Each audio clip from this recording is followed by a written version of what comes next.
আসসালামু আলাইকুম viewers, welcome back to my channel শখের এগ্রো ফেসবুক পেজ। যারা পেজ থেকে ভিডিওটা দেখবেন তারা অবশ্যই ফেসবুক পেজটাকে ফলো করে দিবেন, ভিডিওতে লাইক একটা ছোট্ট কমেন্ট করে দিবেন।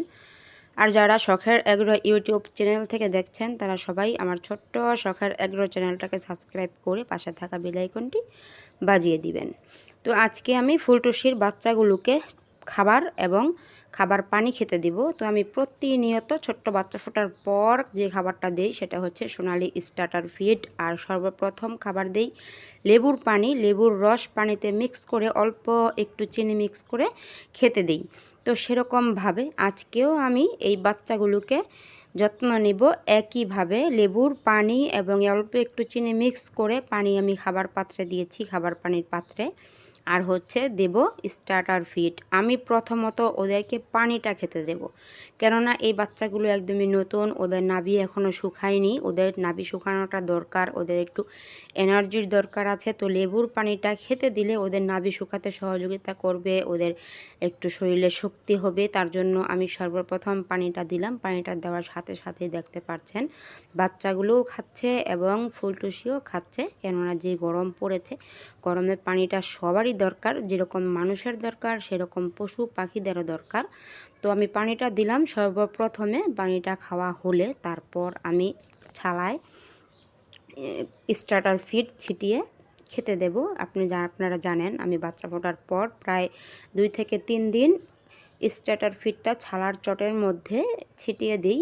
যখন খাবারটা খেয়ে ওরা অভ্যস্ত হয়ে যায় তারপর আমি একটা খাবার পাত্রে খাবারটা দিয়ে থাকি। সেরকমভাবে এই বাচ্চাগুলোকে আমি ছালার মধ্যে স্টার্টার ফিড দেব। তো প্রথমত পানিটা ওরা ভালোভাবে খেয়ে নেক, যেহেতু বাচ্চা এখানে বেশি তার জন্য খেতেও একটু সময় লাগবে।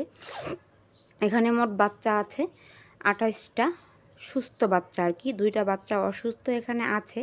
তো দেখি, সুস্থ হলে তো হলো, মনে হচ্ছে না সুস্থ হবে, তারপরেও আমি এখানে রেখে দিয়েছি যতদিন বাঁচে আর কি। তো ওই 2টা ছাড়া হচ্ছে বাচ্চা 28টা বাচ্চা সুস্থ, আর 15টা বাচ্চা আছে এখানে গলাছিলা, আর বাকিগুলো গলাছিলা ছাড়া।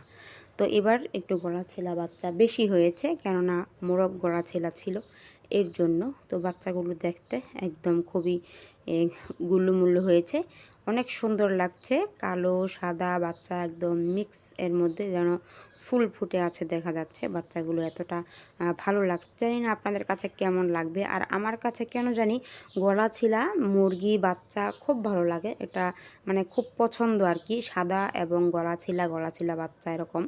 তো আপনাদের কার কার কাছে গলাছিলা বাচ্চা পছন্দ বা গলাছিলা মুরগি পছন্দ অবশ্যই কমেন্ট করে জানাবেন। কে কী কারণে গলাছিলা পছন্দ করেন সেটাও কিন্তু বলতে ভুলবেন না। আপনাদের কমেন্টের অপেক্ষায় রইলাম। তো এখন আমি স্টার্টার ফিড দিয়ে দিয়েছি, দেখতে পাচ্ছেন স্টার্টার ফিড দেওয়ার সাথে সাথে সবগুলো বাচ্চা ঠুকরিয়ে ঠুকরিয়ে খাবারটা খাওয়ার চেষ্টা করছে। তো আমি নারিশ কোম্পানির স্টার্টার ফিডটা নিয়ে আসি আর কি। নারিশ কোম্পানির স্টার্টার ফিড, ঘরোয়ার ফিড সবচেয়ে ভালো খাবার, এই খাবারগুলো দেওয়ার চেষ্টা করবেন। আমি সব সময় চেষ্টা করি নারিশ কোম্পানির স্টার্টার ফিড আনার জন্য, ঘরোয়ার ফিড আনার জন্য। এই খাবারগুলো খাওয়ালে বাচ্চাগুলো খুব ভালো থাকে, সুস্থ থাকে, দ্রুত বড় হয়, গ্রোথ বাড়ে, এর জন্য আর কি এই স্টার্টার ফিডটা খাওয়ানোর চেষ্টা করি। এবার তো আমি প্রায় 10 কেজি স্টার্টার ফিড নিয়ে এসেছি, কেননা বাচ্চা বেশি, এই বাচ্চাগুলো খাবে, তারপর পাহাড়ি মুরগির বাচ্চা, ফার্মি মুরগির বাচ্চা, এসব বাচ্চা খাবে, এর জন্য 10 কেজি স্টার্টার ফিড নিয়ে এসেছি। 5 কেজি ঘরোয়ার ফিড নিয়ে এসেছি, 5 কেজি ভুট্টা ভাঙ্গা, এই খাবারগুলো আমি নিয়ে এসেছি। তো বাচ্চাগুলোকে দেখালাম, খাবার দিলাম, খাবার পানি দিলাম। আপনারা এভাবেই আপনাদের মুরগির বাচ্চাগুলোর যত্ন নেবেন, বাচ্চাগুলো ভালো থাকবে, সুস্থ থাকবে। আসসালামু আলাইকুম আ রহমতুল্লাহি আ বারাকাতুহু।